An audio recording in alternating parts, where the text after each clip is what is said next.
Good morning friends, आप सभी को आर के रंजन का नमस्कार। तो आज हम लोग एसएससी जीडी का तीसरा सेट सॉल्व करने जा रहे हैं दोस्तों। तो चलिए वक्त ज़ाया ना करते हुए पहले क्वेश्चन की तरफ चलते हैं हम लोग। पहले क्वेश्चन की बात की जाए तो पहले क्वेश्चन में अगर हम लोग पढ़ रहे हैं तो हम लोगों को यहाँ से दिख रहा है कि 32 और 40 का लघुत्तम, 32 और 40 का लघुत्तम x के वर्ग से 9 कम के बराबर है। तो x का धनात्मक मान ज्ञात करें।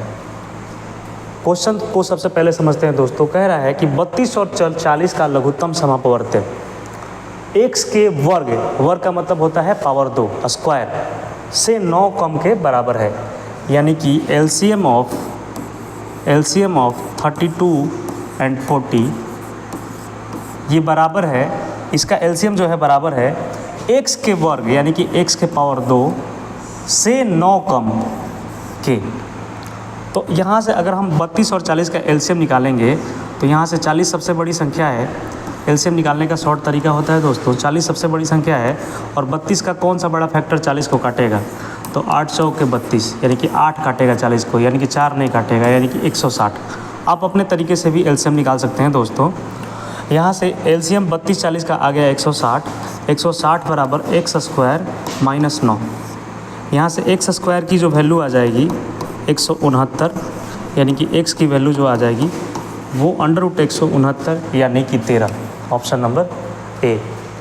ठीक है प्यारे मित्रों, आगे की तरफ बढ़ते हैं। Question number 2। क्वेश्चन नंबर 2 में कह रहा है दोस्तों कि 4 अभाज्य संख्याएं आरोही क्रम में व्यवस्थित हैं। आरोही मतलब, अवरोही मतलब घटते क्रम होता है, आरोही मतलब बढ़ते क्रम होता है। पहली 3 संख्याओं का गुणनफल 255 है। पहली 3 संख्याओं का गुणनफल क्या है दोस्तों? 255 है। और अंतिम 3 संख्याओं का गुणनफल 1955 है। तो सबसे बड़ी अभाज्य संख्या क्या है? प्रश्न को समझते हैं। कह रहा है प्रश्न कि 4 अभाज्य संख्याएं हैं। कितनी अभाज्य संख्या हैं? 4 में बोल रहा है कि ये चारों के चारों आरोही क्रम यानी कि बढ़ते क्रम में व्यवस्थित हैं। बोल रहा है कि पहली 3 अभाज्य संख्याओं का गुणनफल 255 और अंतिम 3 का गुणनफल 1955 है। तो पूछ रहा है सबसे बड़ी अभाज्य संख्या कौन सी है। तो देखिए मैंने पहले ले लिया 4 अभाज्य संख्याएं, 1 2 3 4। ये 4 अभाज्य संख्याएं हैं, ये आरोही क्रम में बढ़ते हुए क्रम में व्यवस्थित हैं। पहली 3 संख्याओं का गुणनफल 255 है। तो मान लीजिए कि अगर ये पहला है, दूसरा है और ये तीसरा है, तो कह रहा है कि पहली 3 अभाज्य संख्याओं का गुणनफल जो है वो 255 है। यानी पहला, दूसरा और तीसरा को गुना करने पे क्या मिलेगा? 255। और बोल रहा है कि अंतिम 3, तो अंतिम 3 इसको चौथा मान लेते हैं। तो अंतिम 3 मतलब अंतिम 3 में ये तीनों आ जाएगा, दूसरा, तीसरा और चौथा का गुणनफल कितना दे रखा है? 1955। तो हमसे पूछ रहा है कि सबसे बड़ी अभाज्य संख्या क्या है। तो सबसे देखिए, सबसे छोटी ये होगी, उसके बाद उससे बड़ी होगी, उससे बड़ी ये होगी, उससे बड़ी ये होगी। ठीक है। अब देखिए हम देख रहे हैं कि पहले 3 संख्याओं में 255 है गुणनफल और अंतिम 3 संख्याओं का गुणनफल 1955 है। यानी कि यहाँ से हमें ये दिख रहा है कि 255 में भी 5 शामिल है और 1955 में भी 5 शामिल है। यानी कि कहीं ना कहीं एक अभाज्य संख्या हमारा 5 होगा। तो अगर हम मानते हैं कि ये दूसरी संख्या 5 है, दूसरी संख्या 5 है, तो अगर दूसरी संख्या 5 है तो पहली दूसरी संख्या को अगर हम 5 मान लिए तो पहली और तीसरी को गुना करने के बाद हमें 255 मिलना चाहिए। अगर 255 मिल रहा है तो 5 × 5 = 25, 5 एकम 5, यानी कि पहली और तीसरी संख्या का गुणनफल जो होगा वो 51 हो जाएगा। और पहली और तीसरी संख्या का गुणनफल 51 है और दोनों अभाज्य संख्याएं हैं। तो 51 को अगर हम अभाज्य संख्याओं में तोड़ें तो 3 17 51 आएगा दोस्तों। यानी कि कहने का मतलब ये है कि पहली संख्या हमको तो 3 मिल गई, दूसरी संख्या मिल गई हमको 5 यहाँ से, दूसरी संख्या 5 और तीसरी संख्या 17। ठीक है दोस्तों। अब देखिए अंतिम दूसरी, तीसरी और 5वीं का गुणनफल 1955 है। यानी कि 5, दूसरी, तीसरी और चौथी का गुणनफल जो है 1955 है। और पहले 2 का पता है दोस्तों, इसका 5 है और इसका 17 पता है। तो चौथी तो आराम से हम लोग यहाँ से निकाल जाएंगे 1955। तो यहाँ से दोस्तों अगर बात किया जाए तो 5 से कटेगा, 5 तिये 15, 4 5 नी में 45, 5 एकम 5, 17 दूनी के 34, 5 बचेगा, 17 तिये 51, यानी कि चौथी जो संख्या आ जाएगी वो कितनी आ जाएगी, 23 आ जाएगी, 23। तो हमसे पूछ रहा था सबसे बड़ी अभाज्य संख्या कौन है, तो पहली अभाज्य संख्या 3, दूसरी अभाज्य संख्या 5, तीसरी अभाज्य संख्या 17, चौथी अभाज्य संख्या 23, यानी कि 23 जो है सबसे बड़ी अभाज्य संख्या है दोस्तों, यानी कि ऑप्शन नंबर बी हमारा आंसर हो जाएगा। ठीक है मित्रों, आगे की तरफ बढ़ते हैं। अगर आपको कहीं डाउट है तो वीडियो को पीछे चला के देख लें। ठीक है, देखिए 37 55 का कितना प्रतिशत है, 37 55 का कितना प्रतिशत है, तो 37 की बात की जा रही है और किसका, 55 का। तो जिसका पूछता है उसको नीचे रखते हैं और जिसको पूछता है ऊपर रखते हैं। तो 37 55 का कितना प्रतिशत है, तो प्रतिशत लाने के लिए 100 से गुना करेंगे दोस्तों। तो यहाँ से जब हम कैलकुलेट कर रहे होंगे तो 5 11 55, 5 20 100, यानी कि 37 दूनी का 7 दूनी का 14, 3 दूनी 6 1 7, 740/11, यानी कि 11 छके 66, 66 4 80 80 बचेगा, 11 7 77, यानी कि 67.27%, ऑप्शन नंबर सी। ठीक है दोस्तों, अगले प्रश्न की तरफ हम लोग बढ़ते हैं। SSC GD का डेली हम लोग एक सेट सॉल्व कर रहे हैं। आप लोग से यही हम कहेंगे कि आप लोग डेली के डेली इस सेट को देखिए और कॉपी में नोट करिए। ठीक है मित्रों, देखिए अगले क्वेश्चन की तरफ बढ़ते हैं। एक शहर की वर्तमान जनसंख्या 12,500 है। यदि जनसंख्या 2% प्रति वर्ष की दर से बढ़ती है तो 3 वर्ष बाद शहर की जनसंख्या कितनी होगी। तो देखिए कोई भी चीज़ अपने आप में 100% होता है। अगर इस तरह का प्रश्न आएगा, बढ़ने की बात की जाएगी, तो हम लोग 100 में जोड़ के बढ़ा देते हैं। जैसे इसमें इस प्रश्न में क्या है कि शहर की जनसंख्या भी कितनी है, 1,25,000 है, 12,500 नहीं, 1,25,000 है। और बोल रहा है कि पहले वर्ष 2% बढ़ गया। 2% बढ़ने का मतलब है कि 102% हो गया। 100% कोई भी चीज़ होता है तो ठीक उसी प्रकार अगला वर्ष भी 102% हो जाएगा इसका, फिर अगला वर्ष भी 102% हो जाएगा। अब यहाँ से प्रतिशत हटेगा दोस्तों तो बटा में 100 चला आएगा, प्रतिशत हटेगा तो बटा में 100 चला आएगा, प्रतिशत हटेगा तो बटा में 100 चला आएगा। एक 0 से 1 0 ख़त्म, 2 0 से 2 0 ख़त्म, फिर 1 0 से 1 0 ख़त्म। ठीक है, अब हम क्या करेंगे, 102 है ना दोस्तों, तो यहाँ से हम लोग कैलकुलेट ही कर लेते हैं। कैलकुलेट करेंगे तो हमको मिलेगा, देखिए इसको कैलकुलेट करिए, ये हो जाएगा अपना 50, ये अपना हो जाएगा 51, ये हो जाएगा आपका 5, ये हो जाएगा आपका 51,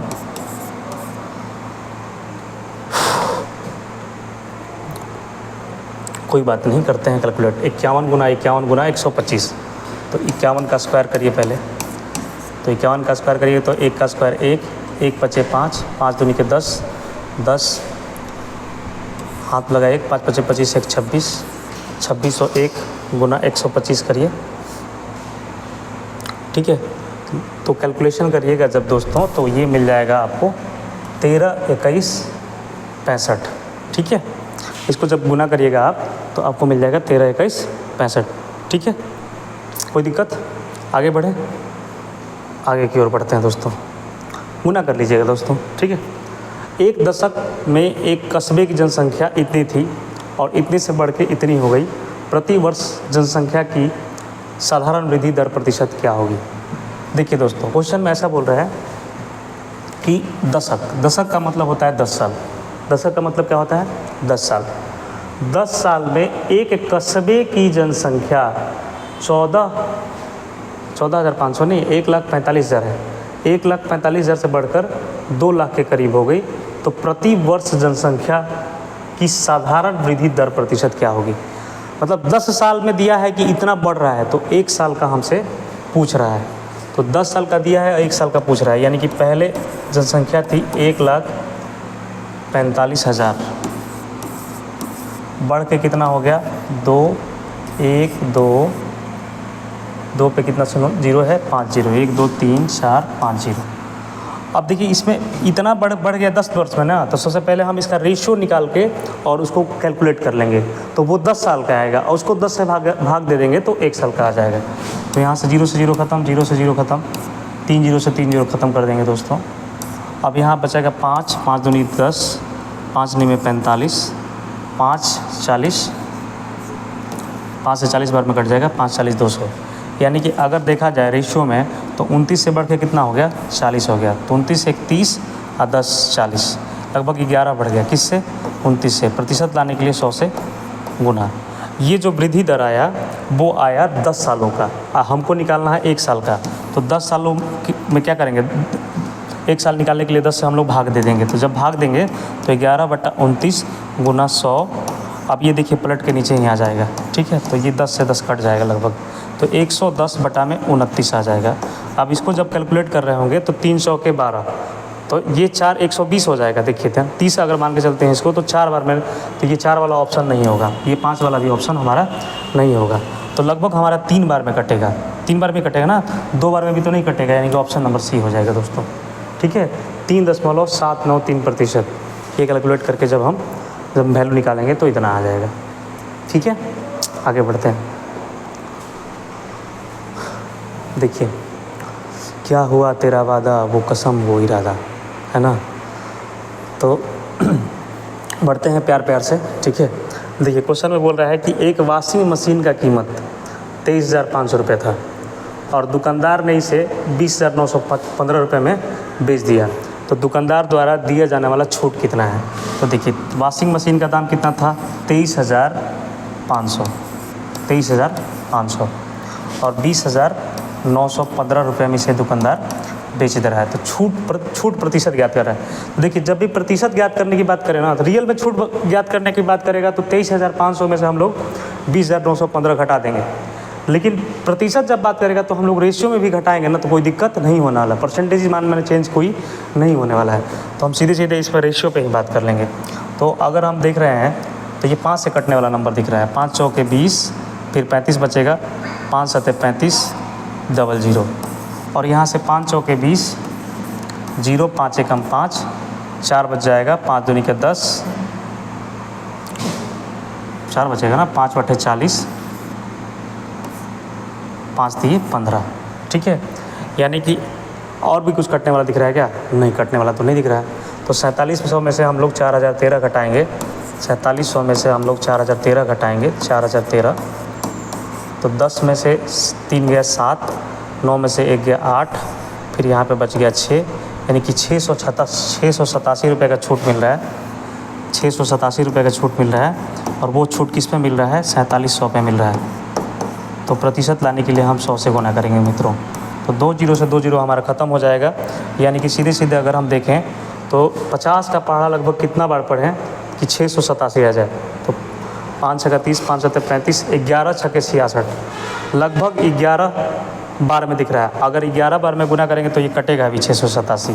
देखिए 11 सत्ते 77, 7, यानी कि 11%, ऑप्शन नंबर ए, ठीक है। ठीक है दोस्तों, आगे की ओर बढ़ते हैं। चलिए दोस्तों, यहाँ एक छोटा सा कैलकुलेशन मिस्टेक हुआ था दोस्तों। ये 5 से 5 चौके 20, 5 से कम 5, यहाँ 4 बचेगा, 5 बटे 40, 5 3 15, ठीक है। अब 4700 में से 4183 घटाएंगे तो आएगा 517, और 517 बटा में 4700, प्रतिशत लाने के लिए 100 से गुना, ठीक है। तो लेकिन देखिए यहाँ से 20 से 20 ख़त्म हो जाएगा हमारा, 20 से 20 ख़त्म हो जाएगा। लेकिन अगर बात किया जाए, अगर ये तो रेट आएगा,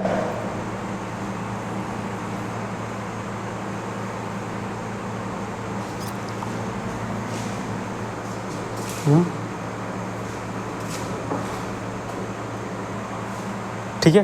तो यहाँ से 47 से ये 517 कट जाएगा 11 बार में, यानी कि परसेंट आ जाएगा 11%, ऑप्शन नंबर ए। थोड़ा सा कैलकुलेशन मिस्टेक हो गया था दोस्तों। चलिए आगे देखते हैं।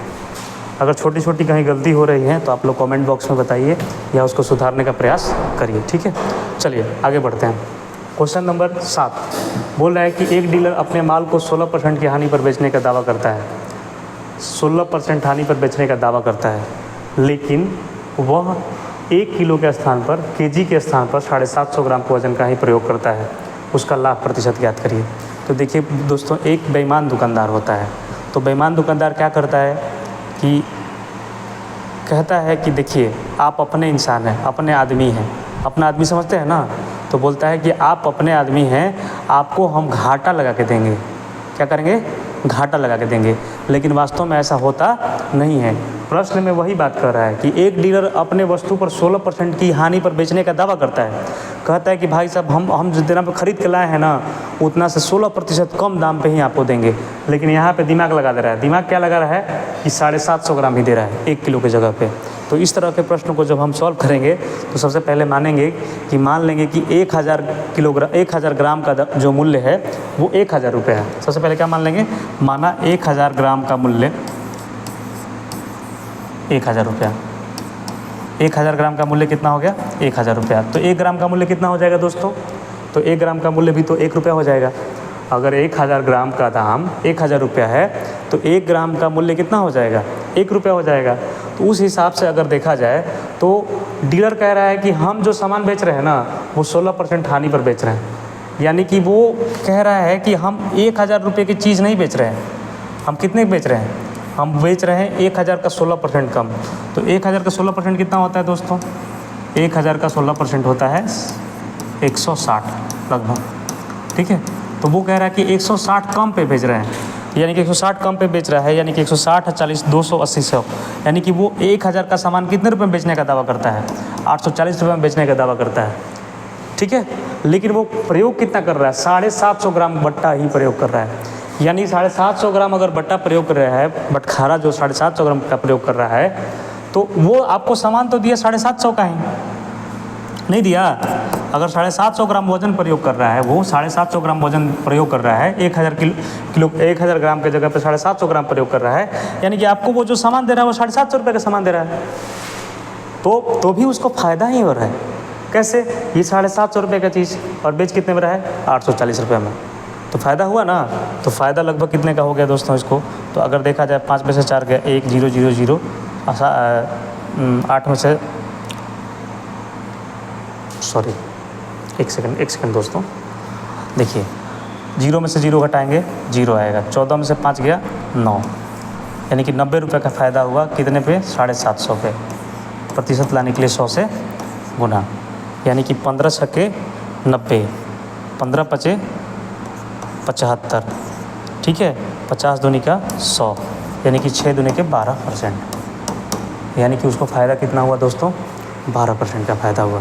ठीक है, आगे की ओर बढ़ते हैं। ये होते हैं डिसऑनेस्ट शॉपकीपर, बेईमान दुकानदार। ठीक है, देखिए एक आदमी 135 रुपये में एक खिलौना कार खरीदता है। 135 रुपये में खिलौना कार लिखा है, कार नहीं। कार 135 रुपये में नहीं मिल जाएगा। ठीक है, एक खिलौना कार 135 रुपये में खरीदता है और 150 रुपये में बेच देता है। लाभ प्रतिशत याद करिए। तो 135 रुपये का खरीदा, बेच कितने में दिया? 150 रुपया। दशहरा मेला में बेचाता है ना, हाँ, तो उसी तरीके का है। तो 135 रुपये का खरीदा, 150 में बेच दिया, तो कितने का फ़ायदा हुआ? तो फ़ायदा तो हो गया 35 5 40 10 50 15 रुपये का। और पूंजी को नीचे रखते हैं हमेशा। किससे फ़ायदा हुआ है? क्रयमूल्य को हमेशा नीचे रखते हैं, पूंजी को हमेशा नीचे रखते हैं। तो 135 से फ़ायदा हुआ और प्रतिशत लाने के लिए 100 से गुना कर देते हैं। तो 15 नी में 35 से, यानी कि 100/9, यानी कि 11.11% लगभग। Option number A. ठीक है दोस्तों, आगे बढ़ते हैं। देखिए एक अंकित इस क्वेश्चन को थोड़ा सा बाद में करेंगे हम लोग सॉल्व। ठीक है, आगे बढ़ते हैं। क्वेश्चन में बोल रहा है कि 1875 रुपये की राशि 4% वार्षिक दर से निश्चित समय में बढ़कर 2028 हो गई। यदि ब्याज वार्षिक रूप से चक्रवृद्धि यदि ब्याज वार्षिक रूप से चक्रवृद्धि, थोड़ा सा बड़ा कर लेते हैं क्वेश्चन को, शायद आप लोगों को दिख नहीं रहा होगा। देखिए क्वेश्चन में ऐसा बोल रहा है कि 1875 रुपये की राशि 4% वार्षिक दर से एक निश्चित समय में बढ़कर 2028 रुपये हो गई। यदि ब्याज वार्षिक रूप से चक्रवृद्धि है तो समय अवधि क्या होगी? प्रश्न को समझ पाए? नहीं समझ पाए? फिर से मैं बताता हूँ। देखिए प्रश्न में ऐसा कहा जा रहा है मित्रों, प्रश्न में कहा जा रहा है कि 1875 रुपये की राशि थी और 4% वार्षिक ब्याज की दर से ये बढ़कर 2028 हो गई। बोल रहा है कि यदि ब्याज वार्षिक रूप से चक्रवृद्धि है, वार्षिक रूप से चक्रवृद्धि है तो समयावधि ज्ञात करना है। तो सबसे पहले हम लोग देखेंगे कि 1875 रुपये की राशि थी वो बढ़ के कितनी हो गई 20,028। इस तरह के प्रश्न में हम लोग रेशियो निकाल लेते हैं दोस्तों। अगर रेशियो निकालेंगे तो हम देख रहे हैं ये कितने से कटने वाला नंबर है, 2 2 4 8 12, ये 3 से कट जाएगा, 8 7 15, 8 18, ये भी 3 से कट जाएगा। 3 से मल्टीपल का नियम है कि अंकों का योग अगर 3 से कट जाता है तो वो संख्या भी पूरी 3 से कट जाती है। तो ये 3 से कटने वाली संख्या है। 3 छक 18, 3 छक 18, 3 दूनी के 6 और 3 पंजे 15, 625। फिर 3 छक्के 18, हाथ लगा 2, 3 सत्ते 21 और यहाँ से 3 छक्के 18, 676। तो यानी कि ये जो राशि जो है वो हो गई है 625 से 675। और 4% का मतलब होता है दोस्तों, 4% अगर रेट है तो इसका मीनिंग होता है 4% का मतलब होता है 4/100 यानी कि 1/25। 4% ब्याज कहने का मतलब है कि हर 25 रुपये पे 1 रुपये का ब्याज लगेगा। अगर 25 रुपये का मूलधन होगा तो मिश्र धन कितना हो जाएगा 26। ये कहानी 1 वर्षों में होगी दोस्तों। ये कहानी कितने वर्षों में होगी 1 वर्षों में होगी। तो अगर हम यहाँ से रेशियो देखें तो 25 से 26 होना चाहिए था, लेकिन ये तो हो रहा है 625 से 676।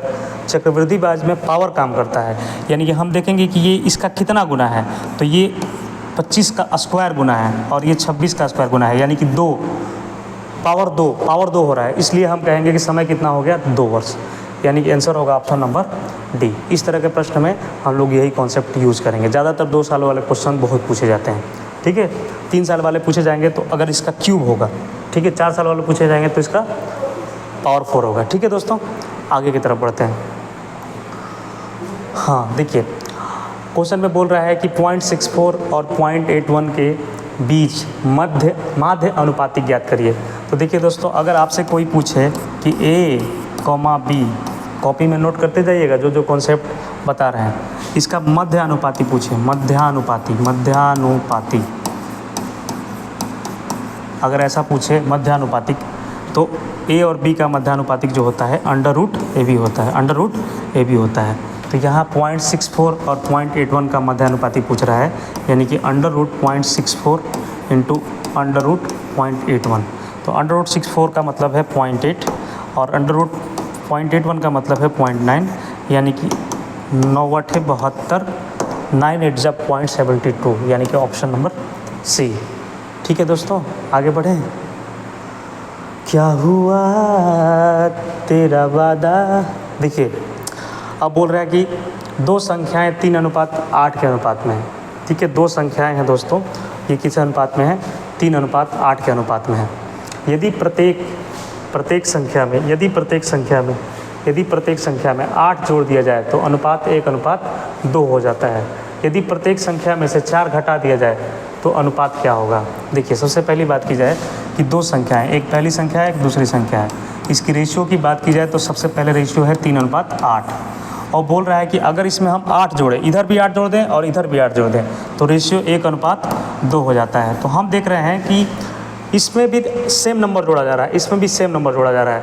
तो कहने का मतलब है कि यहाँ का जो गैपिंग होना चाहिए था वो सेम होना चाहिए था, लेकिन यहाँ पे जो गैप देख रहे हैं हम लोग, 8 में से 2 घटाएंगे तो 6 आएगा, 3 में से 1 घटाएंगे तो 2 आएगा। 6 और 2 का गैपिंग है, गैपिंग सेम नहीं है, यानी कि रेशियो बैलेंस नहीं है।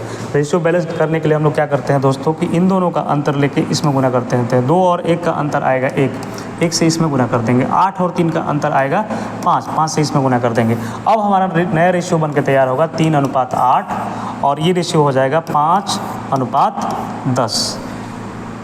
5 दूनी का 10, 5 एकम 5। अब देख रहे हैं कि यहाँ पे रेशियो का गैपिंग कितना है 2, यहाँ पे भी रेशियो का गैपिंग कितना है 2, यानी कि रेशियो बैलेंस हो गया। अब हम देख रहे हैं कि ये 8 से 2 जोड़ रहा है, 3 से 2 जोड़ रहा है, लेकिन क्वेश्चन के अकॉर्डिंग कितना जोड़ने की बात हो रही है 8, यानी कि 2 यूनिट रिप्रेजेंट कर रहा है 8 को, यानी कि 1 यूनिट का वैल्यू हो जाएगा 4। तो 1 यूनिट का वैल्यू जब 4 हो जाएगा तो 3 यूनिट का वैल्यू 12, 8 यूनिट का वैल्यू 32।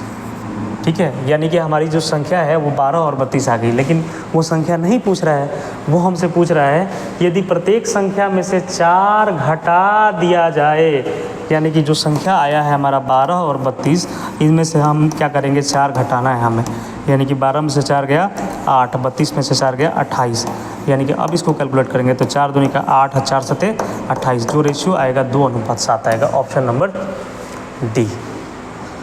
समझ पा रहे हैं मित्रों? ठीक है, आगे बढ़ा जाए। गुड।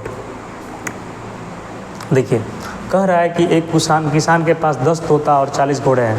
प्रति जानवर पैरों की औसत संख्या ज्ञात करिए। तो पैर, तो 10 को तोता होगा तो कितना पैर होगा सर? बोलिए ना सर, 10 तोता होगा कितना पैर होगा? 40 पैर हो जाएगा क्या? अरे तोता का 2 ही पैर होता है भाई, तो 10 दूनी का 20, 40 को घोड़ा है तो कितना पैर होगा? 160। अब बोल रहे हैं इसका एवरेज ज्ञात करना है, तो राशियों का योग बटा में राशियों की संख्या। अगर पैरों की संख्या की बात की जाए तो 60 + 20 160 + 20 180, और जानवरों की संख्या की बात की जाए तो 10 तोते और 40 घोड़े, टोटल कितने हो गए? 50। 50 से भाग दे देंगे, यानी कि 180 बटा में 50, यानी कि 3 5 3 15 5 6 30, 3.6। ठीक है, आगे बढ़े।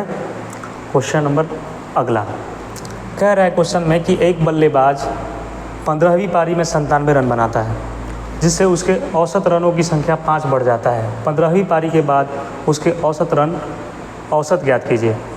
देखिए, क्वेश्चन को सबसे पहले समझते हैं। क्वेश्चन कह रहा है कि मान के चलिए आप बल्लेबाजी करते होंगे, आपने या किसी को बल्लेबाजी करते हुए देखा होगा, तो उस समय बोल रहा है कि अगर बल्लेबाज 15वीं पारी खेल रहा है तो 97 रन मारता है। कि 15वीं पारी में कितना रन मारता है? 97 रन मारता है। अगर वो 97 रन मारता है तो एवरेज 5 बढ़ जाता है। तो एवरेज 5 बढ़ने का तात्पर्य ये है, मतलब ये है, मीनिंग ये है कि सब पे 5-5 बढ़ जाएगा। जितनी भी पारियां हैं सब पे, यानी 15 पारियां 5-5 बढ़ जाएगा, यानी कि 15 पारी पे 5-5 बढ़ जा रहा है, यानी कि 75 बढ़ जा रहा है। यानी कि 15वीं पारी में उसने 75 रन ज़्यादा मारा था। तो 75 रन ज़्यादा मारा था तभी तो हुआ, और 75 रन ज़्यादा मारा था तो किससे ज़्यादा मारा था? तो टोटल 97 मारा है और 75 रन ज़्यादा मारा था। यानी कहने का मतलब ये है कि 95 में से जब 75 घटाएंगे तो ये आएगा 22, यानी कि 15 पारी का लगभग एवरेज जो हो गया, यहाँ से 1 से लेकर 15 तक जो पारी है 22 हो गया। 22 15वीं पारी तक, 15वीं पारी तक एवरेज कितना हो गया? 22। 15वीं पारी तक एवरेज 22 हो गया, और बोल रहा है कि औसत 5 बढ़ जाता है। तो 22 और 5 27, 22 और 5 27। तो पूछ रहा है 15वीं पारी की बाद का औसत क्या होगा? तो 27 होगा, आंसर हो गया।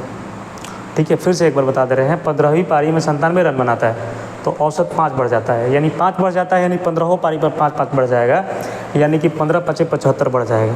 तो 75 बढ़ गया, यानी कि औसत से वो 75 ज़्यादा मार रहा है, और वो मारा कितना है? 97 रन। तो 97 रन मारा है, औसत से 75 ज़्यादा है, यानी कि औसत कितना होना चाहिए? 22 होना चाहिए। औसत 22 है, और बोल रहा है 15वीं की पारी के बाद उसके औसत रनों की संख्या ज्ञात करिए, यानी कि औसत 5 बढ़ जाएगा, यानी कि 22 × 5 = 27, आंसर हो जाएगा ऑप्शन नंबर सी। अब आगे बढ़ते हैं दोस्तों। हाँ, देखिए क्वेश्चन में कह रहा है कि देखिए टाइम एंड वर्क का क्वेश्चन बहुत रिपीट होता है, तो आराम से देखिए आप इस क्वेश्चन को समझिए। बोल रहा है कि अमन, राम और कपिल एक कार्य को क्रमशः 68 दिन, 51 दिन और 17 दिन में पूरा कर सकते हैं। यदि वे बारी बारी से एक दिन इस प्रकार कार्य करते हैं कि अमन पहले दिन कार्य करता है, राम दूसरे दिन कार्य करता है और कपिल तीसरे दिन कार्य करता है, फिर अमन चौथे दिन कार्य करता है, और यह कार्य इसी प्रकार जारी रहता है, तो 50% कार्य होने में लगभग कितना समय लगेगा? ठीक है दोस्तों, तो देखिए सबसे पहली बात है कि अमन पहले दिन गया तो वो कितना दिन कार्य करने में लेगा? 68 दिन। अमन अमन कार्य करने जाए तो 68 दिन में वो कार्य को पूरा करके चला आएगा। लेकिन अगर बात किया जाए राम का, तो अगर राम वही कार्य करने जाएगा तो वो 51 दिन ले लेता है। कार्य को करने में कितना दिन लेता है? 51 दिन ले लेता है। अगर बात किया जाए कपिल का, तो कपिल वही कार्य करने में 17 दिन ले लेता है। ठीक है, तो सबसे पहले हम लोग क्या करते हैं, इन तीनों का एलसीएम निकालते हैं। एलसीएम निकाल के पता करेंगे कि काम कितना है। तो इन तीनों का अगर हम एलसीएम निकालें दोस्तों, इन तीनों का एलसीएम निकालेंगे हम लोग, इन तीनों का एलसीएम निकालेंगे तो इन तीनों का एलसीएम आ जाएगा 68 सबसे बड़ा नंबर है, 17 से कटने वाला है, यानी कि 68 गुना का 3। देखिए एलसीएम निकालने का तरीका होता है दोस्तों, 17, 51 और 68 का हम लोगों को एलसीएम निकालना है, तो 68 सबसे बड़ी संख्या है। अब आप देखेंगे कि ये 51 है दोस्तों, ये 51 है। तो 51 का कौन सा बड़ा फैक्टर 17 को काटेगा? तो 17 तिये 51, 51 का सबसे बड़ा फैक्टर 17 है जो 68 को काटेगा। तो यानी कि 68 में प्रेजेंट है, काटने का मतलब ये है कि 68 में प्रेजेंट है, यानी कि 3 से गुना करना पड़ेगा। और ये 17 से 68 यूँ ही कट रहा है, यानी कि जो एलसीएम आएगा 68 गुना 3 आएगा। इसका एलसीएम क्या आएगा? 68 गुना 3 आएगा, इन तीनों का एलसीएम। अगर आप ये तरीका नहीं समझ पाते हैं तो आप नॉर्मल तरीके से एलसीएम निकाल लीजिएगा, यानी कि 68 गुना 3 यानी कि 8 तिये 24, 6 तिये 18, 2 20, लगभग 204। 8 तिये 24, हाथ लगा 2, 6 तिये 18, 2 20। एलसीएम जो आ जाएगा दोस्तों वो 204 आ जाएगा। एलसीएम कितना आ जाएगा? 204। अब समझिए कि कार्य कितना है दोस्तों? 204 है। कार्य 204 है। अब 68 दिन 204 कार्य करने में लगता है। 204 कार्य करने में कितना दिन लगता है? 68 दिन। तो 204 को कार्य करने में 68 दिन लगता है, तो एक दिन का क्षमता के लिए इसमें भाग देंगे। तो 68 चौके 68 तिये चौके नहीं, 6 तिये 18, 18 के 24, 180 में 24 जोड़ेंगे तो यानी कि लगभग 3 क्षमता आ जाएगा। एक दिन का क्षमता इसका कितना आ जाएगा? 3 आ जाएगा। ये समय है और ये क्षमता है। 68 दिन में 204 को काम कर रहा है तो एक दिन का क्षमता 3 होगा। उसी तरीके से 51 दिन में 204 काम कर रहा है तो एक दिन का क्षमता कितना हो जाएगा? 4। और 17 दिन में अगर ये 204 काम कर रहा है तो 17 एकम 17, 17 दूनी का 34, यानी कि एक दिन का क्षमता इसका कितना हो जाएगा? 12। अब कह रहा है कि वे बारी बारी से जा रहे हैं। एक दिन जाता है अमन, एक दिन राम, एक दिन कपिल। तो पहला दिन कौन जाएगा? अमन जाएगा। तो अमन जाएगा तो कितना काम कर लेगा? 3। उसके बाद जाएगा राम जाएगा तो कितना काम कर लेगा? इसका क्षमता कितना है? 4। उसके बाद जाता है कपिल का क्षमता कितना है? 12। तो ये 3 दिनों में ये मिलके कितना काम कर रहे हैं लगभग? तो 3 दिनों में अगर देखा जाए तो 12, 4, 16, 3, 19 को काम कर ले रहे हैं। 19 काम कर ले रहे हैं। 3 दिनों में कितना काम कर ले रहे हैं? 19 काम कर ले रहे हैं। और काम 50% ही करना है। तो टोटल काम 204 है, तो 204 का 50% निकालेंगे तो कितना हो जाएगा? 102।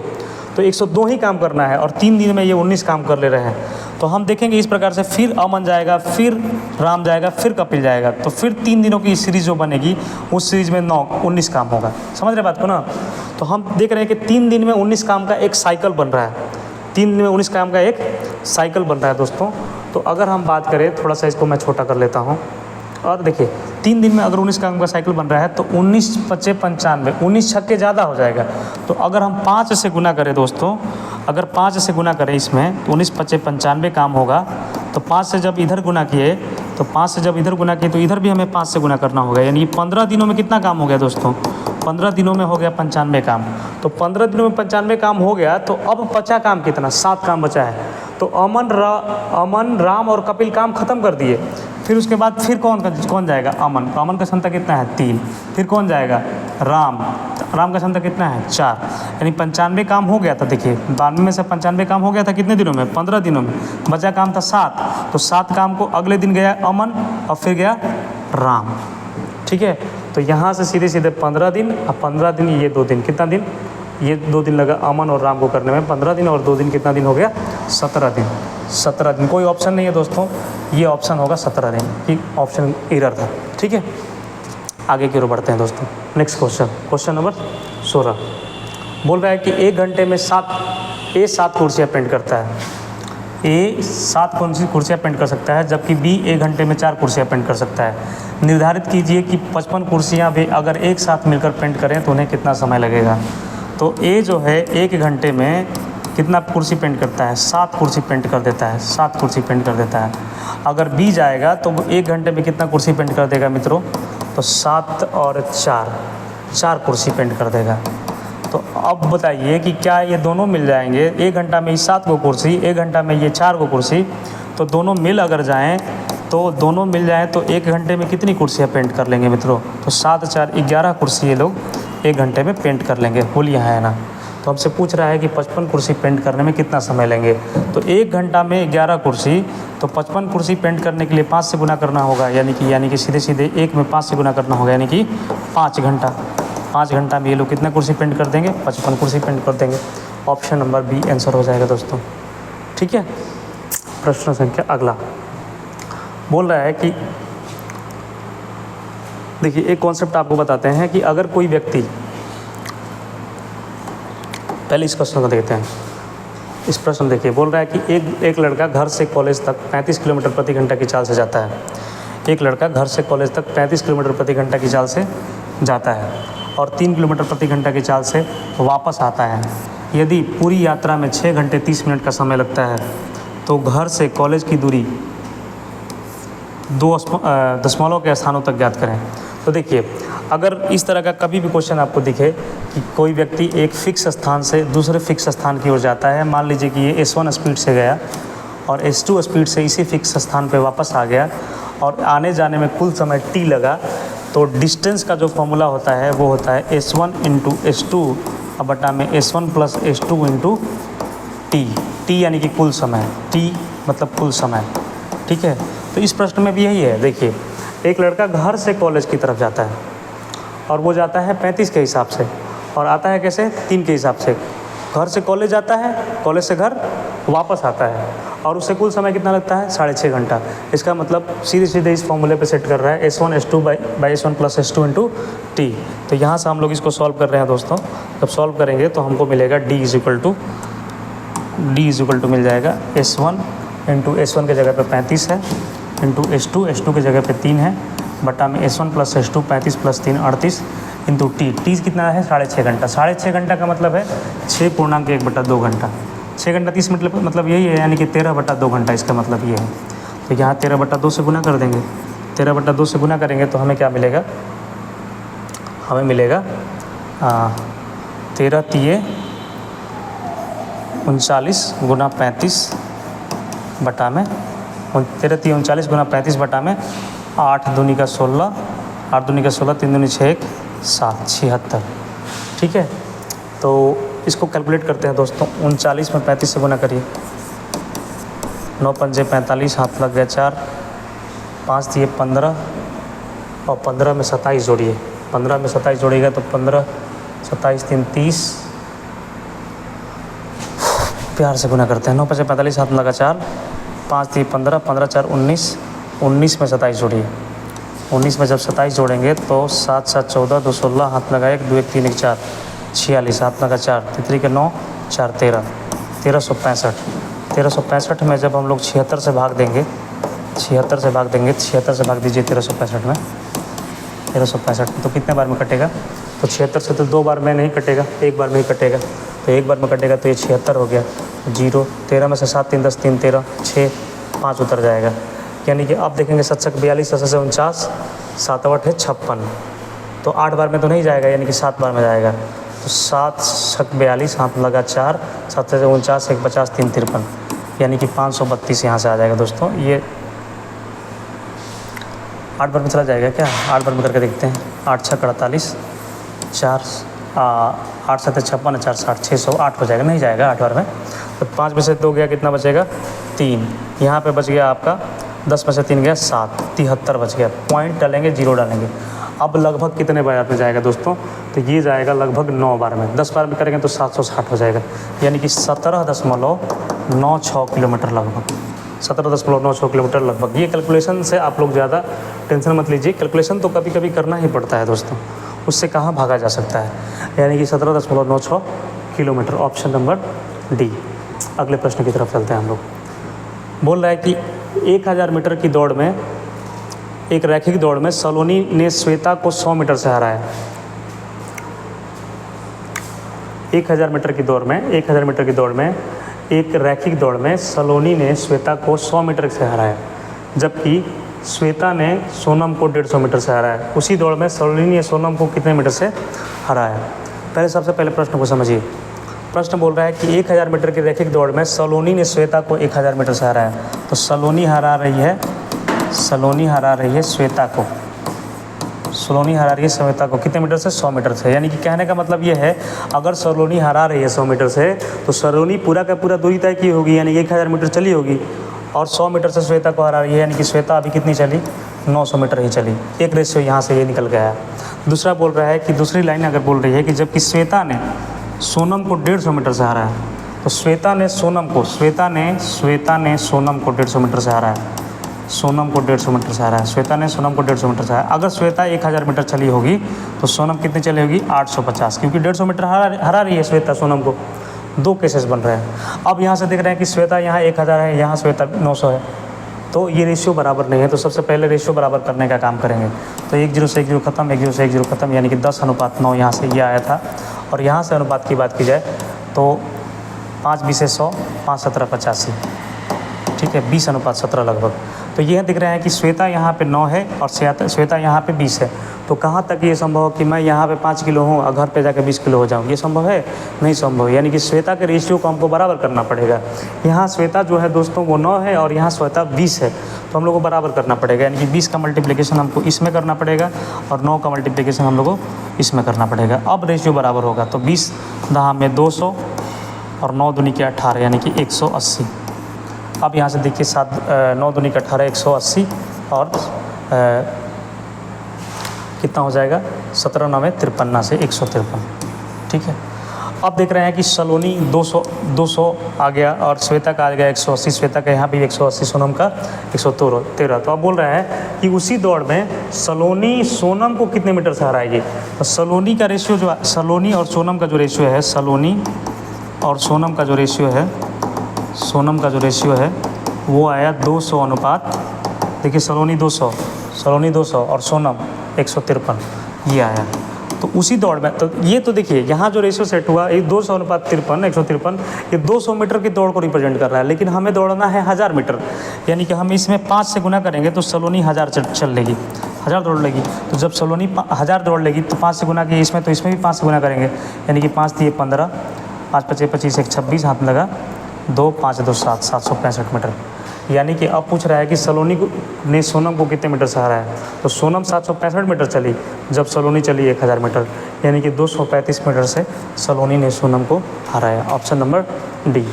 अगले प्रश्न की तरफ चलते हैं हम लोग दोस्तों। लंबी दूरी तय करने में वक्त तो लगता है हाँ, लेकिन वक्त लगाना नहीं है, जल्दी जल्दी आंसर मारना है, ठीक है। देखिए क्वेश्चन बोल रहा है कि ऊंचाई 20 सेंटीमीटर है, आधार की त्रिज्या 14 सेंटीमीटर है, सिलेंडर का आयतन। तो सिलेंडर का आयतन क्या होता है दोस्तों? पाई r स्क्वायर इंच। पाई का मान 22/7, आर की वैल्यू दे रखी है क्वेश्चन में कितना, देखिए 14 दे रखी है 14, इंच की वैल्यू दे रखी है 20। यहाँ से बस कुछ नहीं सॉल्व करेंगे, 7 दूनी के 14। अब देखेंगे दोस्तों 22 14 दूनी 28, 28 दूनी 56, 56 में जब 22 से गुना करेंगे दोस्तों, 56 में 22 से गुना करेंगे तो 50 दूनी 100, 112, 2 3 2 1 12 32 पे 1 0, यानी कि ऑप्शन नंबर ए हो जाएगा, ठीक है दोस्तों। अगले प्रश्न की तरफ बढ़ते हैं। तुम मेरे हो इस पल।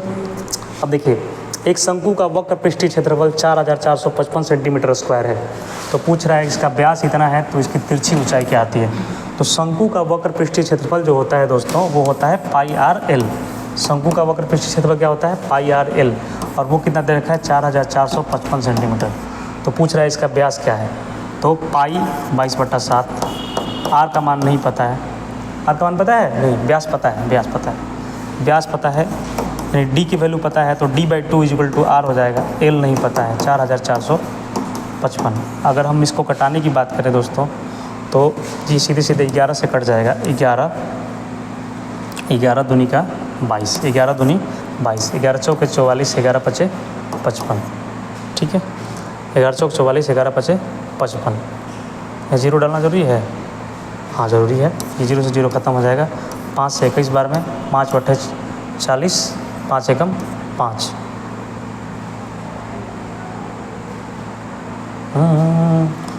लंबी दूरी तय करने में, ठीक है।